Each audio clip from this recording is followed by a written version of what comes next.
हाल ही में जारी Henley passport index में भारत ने उल्लेखनीय प्रगति करते हुए वैश्विक मंच पर अपनी स्थिति को और सुदृढ़ किया है।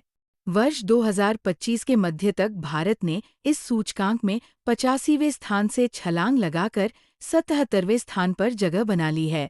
ये प्रगति न केवल भारत की वैश्विक कूटनीति और बढ़ती आर्थिक शक्ति को दर्शाती है, बल्कि ये भी संकेत देती है कि विश्व समुदाय में भारत की स्वीकार्यता निरंतर बढ़ रही है। हेनले पासपोर्ट इंडेक्स दुनिया भर के पासपोर्टों को इस आधार पर रैंक करता है कि वे कितने देशों में वीज़ा मुक्त या वीज़ा ऑन अराइवल सुविधा प्रदान करते हैं। इस दृष्टिकोण से ये सूचकांक वैश्विक यात्रा, स्वतंत्रता और अंतर्राष्ट्रीय संबंधों का एक महत्वपूर्ण संकेतक बन गया है।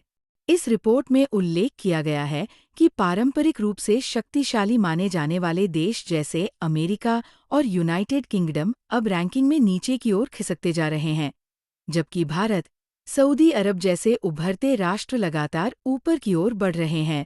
उदाहरण के लिए, सऊदी अरब ने केवल 6 महीनों में 4 नए देशों को अपनी वीजा मुक्त सूची में शामिल किया है। हेनले एंड पार्टनर्स के सीईओ डॉक्टर जुएर्ग स्टीफन के अनुसार, ये बदलाव वैश्विक माइग्रेशन प्रवृत्तियों और अमेरिकायुके की बदलती नीतियों का परिणाम है। उन्होंने ये भी बताया कि अब अमेरिकी और ब्रिटिश नागरिक वैकल्पिक निवास और नागरिकता विकल्पों की तलाश में अग्रणी बनते जा रहे हैं।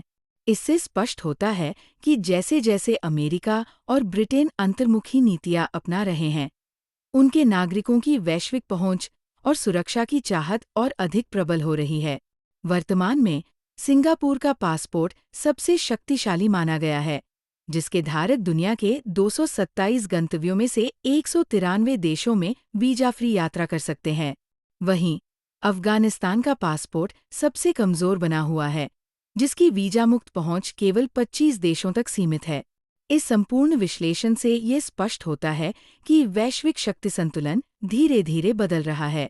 भारत की ये छलांग इस बात का संकेत है कि यदि देश सतत विकास, स्थिर विदेश नीति और मजबूत अंतर्राष्ट्रीय संबंधों पर ध्यान देता रहे, तो वह आने वाले वर्षों में और ऊंचे स्थान तक पहुंच सकता है।